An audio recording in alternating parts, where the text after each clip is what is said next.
How are we feeling, Troy? Out of 10, let's start there. What are you giving the Three Lions this afternoon? 4. That's what we say every time. We build ourselves up. We get stupidly false hope. This is going to be the different thing. Tell ourselves we're going to win. We're going to do this. It's exactly what we know. Play against a low block. Very predictable. Very one-paced. And ultimately, the manager's going to come under a lot of scrutiny. But me and Nigel were just talking before. At some point, these players have to take some accountability. Because remember, we've heard it from like Jude, Bellingham, for example. Wasn't a harmonious group in the last one. This one, it's all harmonious. Maybe it needs to be a little bit unharmonious so you could actually dig each other out and stop trying to be friends and actually deliver. Who would you have dug out if you were in the changing room today? I think everyone needs to be dug out. I think when you're playing against a team that's sitting a low block, the first thing we know is you have to go from left to right as quickly as possible, but you have to move the ball with tempo. And they didn't do that at any one time. That's not something new, by the way. That's not something I've learned on a coaching course. That's something since the beginning of football. If they sit in a low block and you're going to dominate the ball, you can't be slow, you can't be pedestrian, and also engage your mind, right? Because you're going to get lulled into a false sense of security that we've got the ball, nothing's happening, and it becomes slow, it becomes boring. Some of these players need to have a real look at themselves, honestly. It felt a bit Gareth Southgate-ish, didn't it, Nige, in some moments of that match? A little bit, Poppy. I don't know. I'm just watching that game. We're all watching it, and I'm thinking to myself, you know what? Some of these players have to take great responsibility now. You know, we talk about like everything that Troy said. He's right. I just feel that when I'm looking on that pitch, where's the leaders? Where's the players that's getting annoyed a bit to say, right, I've got enough experience, whether it's playing at Arsenal, Barcelona, all these teams you've played at, like what Troy says is the foundation of football doesn't change.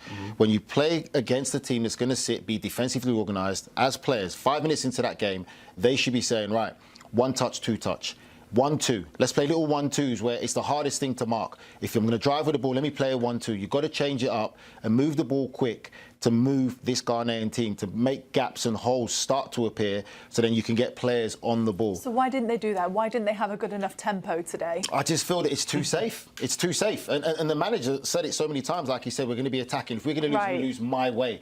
So then if the manager's giving you that freedom to go out there and play, why are these players not taking that on, taking that responsibility? He doesn't want players to play safe. He wants them to play a certain style, high tempo, high energy. They switch the play out once or twice in the first half to Gordon or Madueke. They get the ball. They start to dribble slowly, taking so many touches instead of actually taking the defender on, getting at the defender and making something happen. But it was like Ghana was so well organised in this game, and they knew exactly what English players would do. All the time, Madueke would come back inside, play inside. Gordon, go down the line. Nope, he's going to come back inside. And it makes it easy because the play stays in front of the Ghanaian back four all the time. I've played right back. The best thing you can ever have is the ball in front of you.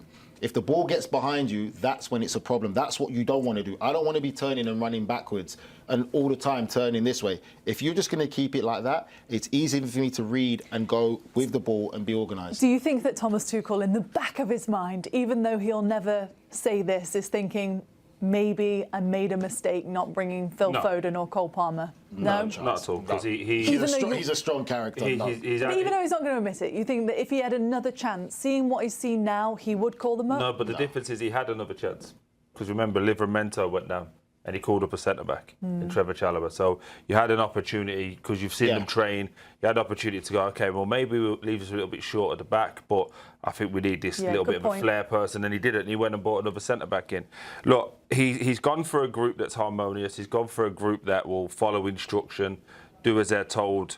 You know, the likes of, I know he wasn't fit, but the likes of Jack Grealish have never seen anything since they've been around. Thomas Tuchel's been around, because they've been saying, all right, what we need is players who are going to follow instruction. But when you have that and things aren't going right, guess what happens? Players follow instruction.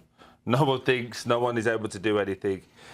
And also, I don't want to overreact, because Ghana were brilliant. Yeah. They were very, very good, defensively sound. Nigel talks about playing at right back. When you play with a 5, the 2 most important players in the centre-back position is the 2 outside centre-halves. They never got dragged out. They never got pulled into positions where Harry Kane wanted to go in there with him. They let the middle one go. They then turned into a back 4. They were phenomenal. But what will happen now in not only in English media but online is this whole thing about, oh, we should have played Kobe Mainoo. Oh, we should have played Ollie Watkins. Oh, let me just tell you something. We've got two centre midfielders valued at nearly £250 million. Two of them. Can one of you dictate a game? Not for half a game, for a whole game. Just go, hey, give me the ball, bang, tap it, do it. We were lucky. There should have been a penalty. And we're going to deal with Christina, but, you know. We're actually going to speak to Christina right now, because here she is. Ghana might have felt hard done by the fact that they could potentially, Christina, have had this penalty. What did you think of it, though? Because I'm hearing you didn't think it should have been a penalty. Is that right? So the only reason I'm smiling, laughing right now is Troy's. We're going to deal with Christina Uncle here shortly. So I have arrived. I know. Sorry, it's not you. It's England. It's England. Trust me, Christina, on this one, it is actually England. It's not you. I get it. And I really do appreciate you guys' comments about, like, this was just a really tough game, right? I think this is a tough game from all three different teams on the pitch. And that's what I say, right? Not just the two people, but also the referee team on the pitch. But this is something I have been seeing consistently. So to answer your question, Poppy, just directly, I am not surprised this was not given as a penalty in this game. Okay, so if we would be talking about our regular competitions and what we cover on Serie A and particularly what we see in Premier League, etc., this is being given in our domestic game. Now, what we've seen over this World Cup, and that's really where we kind of have to balance it, is what are the officials being given in the direction and the guidance as to what should and should not be given. You know, now we can put this into a pattern of clips. So when we talk about Scotland, right, they had two penalty decisions, not given that a lot of material impact on it, right? Gosh, sorry, I'm trying to drive from the top of my head. But there's a bunch of consistent contacts that are happening that are not being given. And you can then see that the threshold for VAR is do not give them unless it's so significant and so clear that everyone would think that you're crazy, right, for a certain reason. And I'm going to bring in back again, right, the France-Senegal penalty that was recommended down, and then the referee didn't take it, even though the VAR recommended it down. It's like there's like this sense that if there's any kind of slight doubt, right, they're keeping their clear and obvious standard very, very high. Any kind of slight doubt that a referee could potentially have when they're on the field, it feels like the direction is, and based on the patterns and the clips that the direction is, it's got to be like 110% before you send it down here. So because this might be still a debatable clip and a debatable position, I'm not surprised VAR didn't recommend it down. I don't think the referee had the best angle for this, to be quite honest. And so this falls into what I would probably say is a missed incident. I would have rather have seen penalty here, but now I know, and what I've seen in this pattern of these games, it's why VAR is not recommending it down. They want it to be like 110%, not something that allows for clip and debate and analysis. So they want it to be 110%, but you've just seen that, and now you think that should have been given as a penalty, Christina? I think it should have been given as a penalty, right? I still stand strong and true to the second penalty on Scotland that I thought who should have been given, right? But like I said, it comes back down to, and this is what I try to bring to people, you know, here's my analysis, here's the preferred decision, here's what I know that they would do, but now being able to appreciate what the recommendations, and having been in those rooms in FIFA and doing those clips, and then the morning analysis, every morning they all wake up, they review the game clips, FIFA tells them what they like, what they don't like, what pattern that they want to see. That after a first set of games, I can tell you confidently, this is a pattern that FIFA's saying, do not give these kinds as a VAR recommendation for down. So Nigel, to your answer, I think it's a penalty. Do I understand why VAR is not giving it? Yes. Christina, I don't know if you saw the still image that we had there with Konza with 2 feet off the ground. And this is the bit that I struggle to see the consistency. I understand, you know, FIFA do it differently to the Premier League and so on and so forth. But just on that still image there, I'm not sure if you can see this. But yeah, I can. You know, his backside is actually making contact, which will take the player down. But both feet are off the ground. He's not in control at that point. Yeah. That's the bit where I struggle. I struggle to be like, how are we not even just sending the ref for a recommendation? Does that make sense? Oh, 100% makes sense. Like I said, I'm with you on this. And we have the still shot here. And what I say with this still shot is it's the point of contact, right? And that's where you start as an official first. You start and when you're in the VAR room, what is the point of contact? Identify that, and then play it in 50% mode to be able to appreciate it, and then play it to 100% mode to be able to truly appreciate speed, force, intensity, etc. Here, we don't really need speed or force because we're not determining between serious foul play versus reckless. We're really just determining whether or not he had contact on the ball first. Did he have a opportunity to play the ball in a fair manner, and did he play the ball in a fair manner? And I think the answer is no to both. I think he does play the player. He gets more contact on the player. And so I'm with you on the consistency standpoint, except for underscore the fact that this is what FIFA is saying for this tournament and this World Cup. Once again, someone brings this up to me a year later in City Odds, and you said it this way. This is what's being considered consistent for this tournament. So here's how we're looking in Group L. England are at the top with Ghana after a scoreless draw today in Boston. Meanwhile, Panama and Croatia, they're the next match to kick off, and this one of the most importance after both of these teams lost on Matchday 1. Panama lost to Ghana and England beat Croatia 4-2.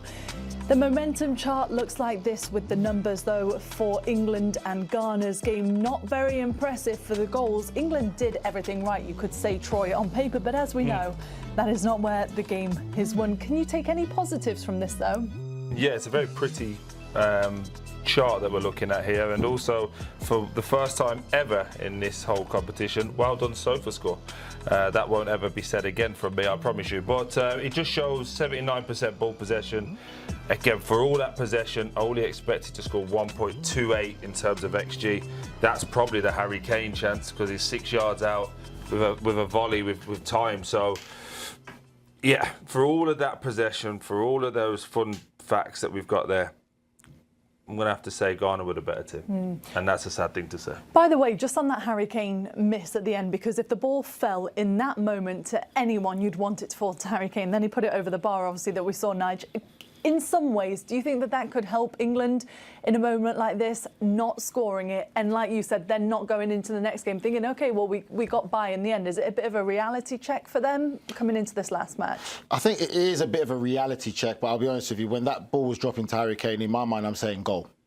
Any player you want that ball to fall to in that moment, wasn't under a tremendous amount of pressure, and you think that's Harry Kane's bread and butter there, and for him to put it over the bar, I think that's just a cherry on top on the performance we've seen from England. That just sums it up.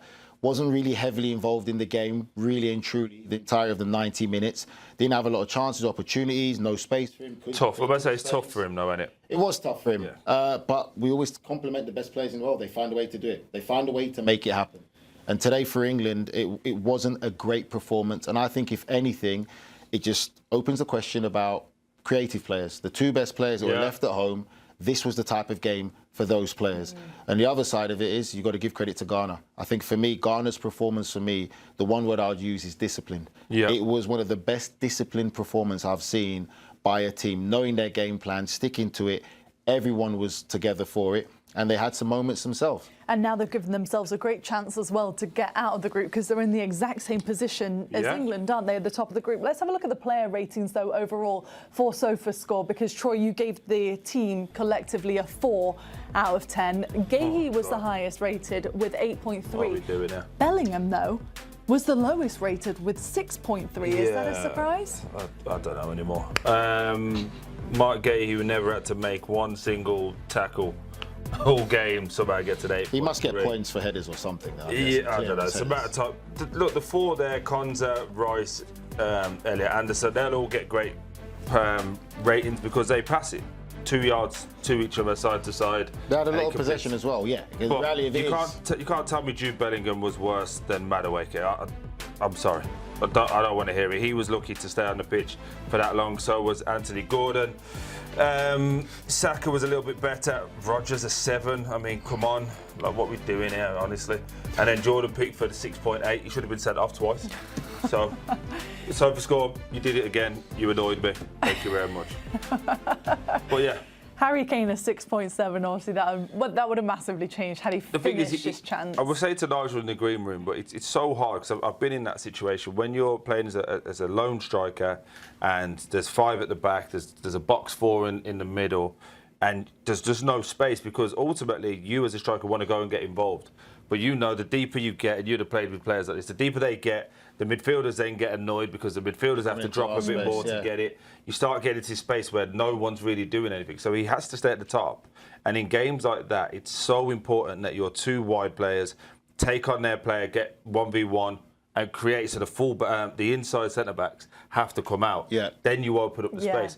But when our wingers wait 20 minutes before they're going to run at somebody, they're going to get back in shape. It's hard and impossible. But then also, if they're not doing that, Jude's got to run. Declan Rice has got to run. Well, that's the other thing when you say something like that. It's very simple, and the US actually did it quite well. high and first wide, game, first they did game, fantastic, high and yeah. wide, and when you get high and wide, one of the fullbacks has to come out and engage because they want to give you that space. And when they do that, it opens a gap.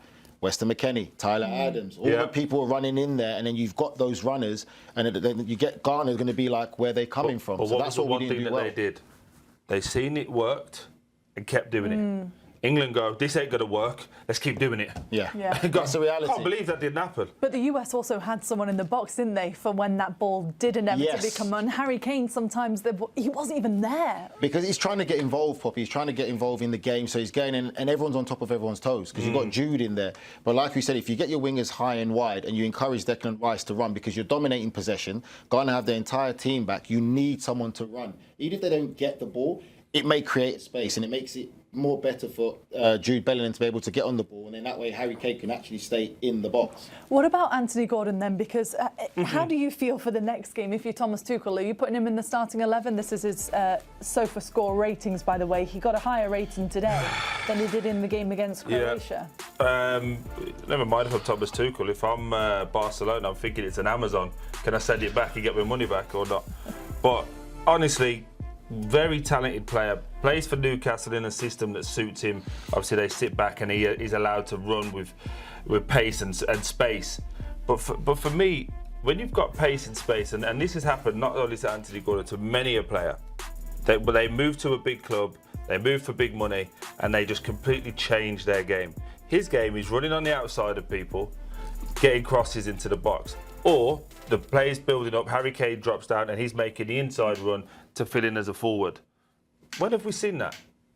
Genuinely, when have we seen that? And I said it the other day and I'll say it again. If I'm Marcus Rashford, I'm going, am I really this good?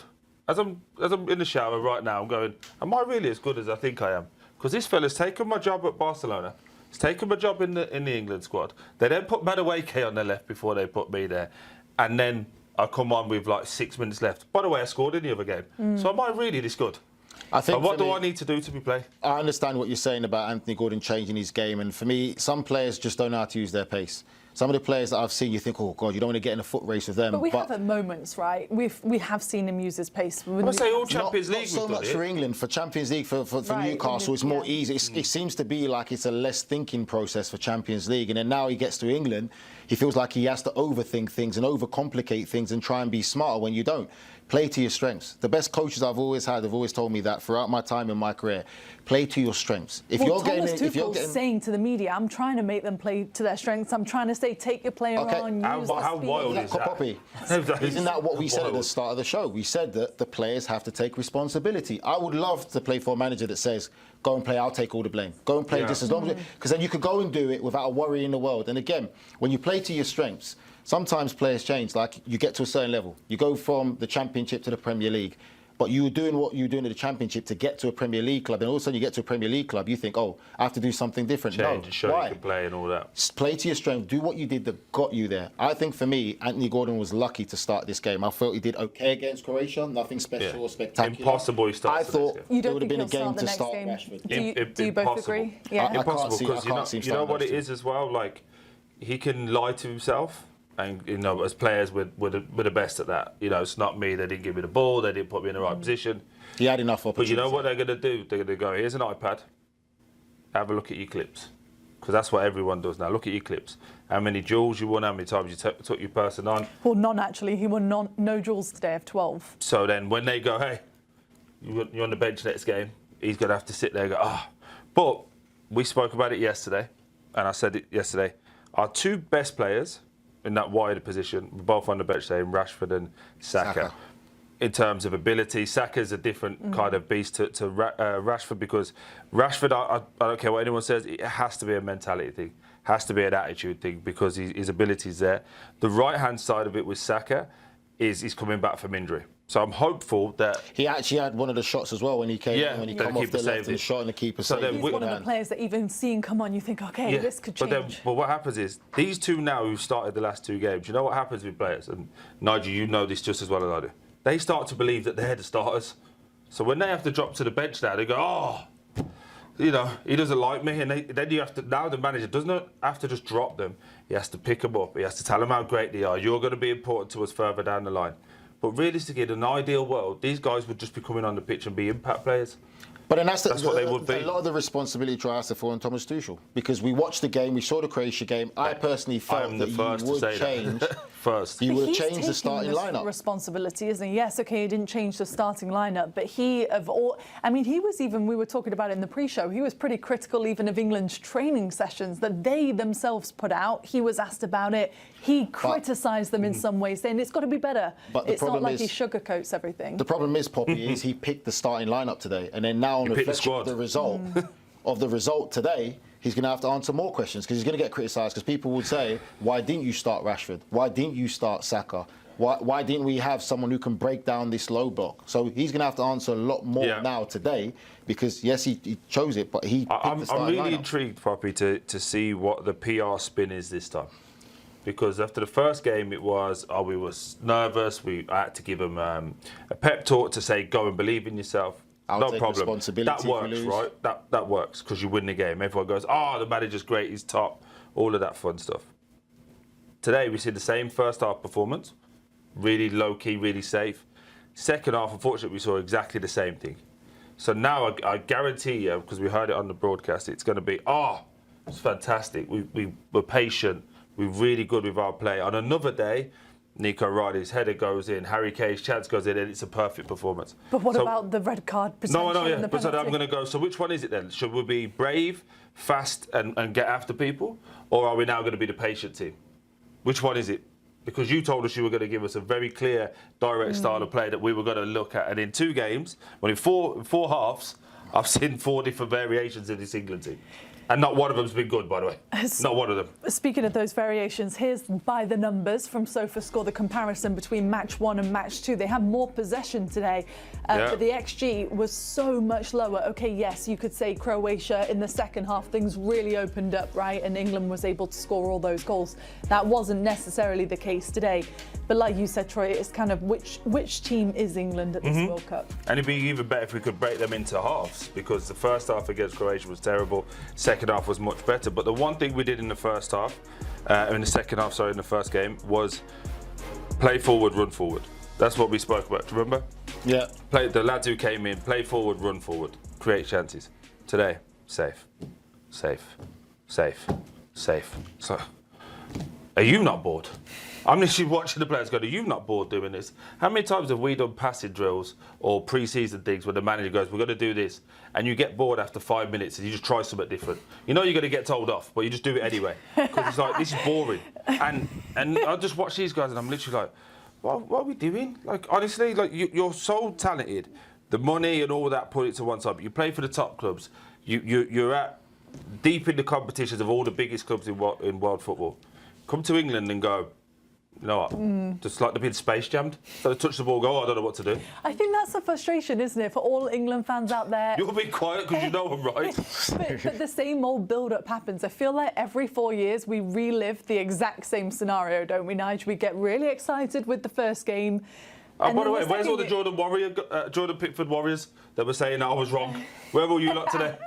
Huh? They've disappeared. All them guys, you can't say that because he plays for Everton. All right, where are you now? It does feel a bit same old story. It is the same old story. Is the glass half full or half empty for England? I still feel it's half. Drinking out of a glass of water. I still feel it's half full. Yeah. That's the reality. But I do feel that it's really on the players now. I think the players do have to start taking more responsibility. There's nothing better than playing for a manager that's willing to say, I'll take the blame, I'll take the responsibility. Yeah, he's not throwing you guys under the bus, and you're playing for England at national team level or World Cup, and the manager's already said it publicly. If we're going to lose, I'd rather us lose our way. 100%. So what fear should any of those players have there being on the pitch? They should have absolutely none. Can I ask you a question, like moving forward a little bit? The one thing you've got to worry about now, and people won't talk about this for a few days because it'll be all emotional, but there's actually a game plan on how to stop England. Yeah. Go over 5-4-1, block the spaces in the channel for the wingers, and then hit on the counter-attack. Ghana have done the blueprint. And the thing is, the more you go further in the World Cup, the more you're going to face nations that can defend like that, who've got physical players, and also... Athletic. Here we go again. Athletic and physical players, but also got speed up top, which can be a killer. So they have shown a blueprint for other teams moving forward. how to stifle and also him. probably got a little bit more in midfield with respect to Ghana, because Ghana were waiting, sitting, playing a long ball, then running on. Yep. Whereas if you've got a little bit more in midfield, you can play through the lines, allow a Declan Rice, allow an Anderson to feel that they can get to you, flip it round the corner. Now you're running on with the ball under control. Yeah. And that's a completely different thing. I just thought today showed our limitations, and I'm not actually. You know what? That's a lie. Not just today. Our limitations have been shown over the last 3 competitions. That when you play against a team with a low block, when you're expected to dominate with the ball, and you've been asked to break teams down, we struggle. Is that the only positive thing, though, by the way, as the we didn't lose. competition... Yes. No, but as the competition goes on and you get to the round of 16, the quarterfinals, the teams that you're going to face are going to play more open. You know we can play Portugal, right? I mean, our first knockout game could be against Portugal. Based on the 2 performances today, granted one was against Uzbekistan, but hey, are you confident with our midfield versus the Portugal midfield? No, the thing is that you know as well sometimes when it comes to football at this level is some players, when it comes to playing better opposition, they raise their game. So that's Okay. as much as I haven't been impressed with Portugal. Do you want to take that risk? You don't want to take that risk with playing Portugal right now. Just say, do you want to take that risk? Oh, you know what? Next week we'll get it. Next week we could be on. There you go. And then I ain't doing another show, just so you're aware. But I'm fine. I'm over it.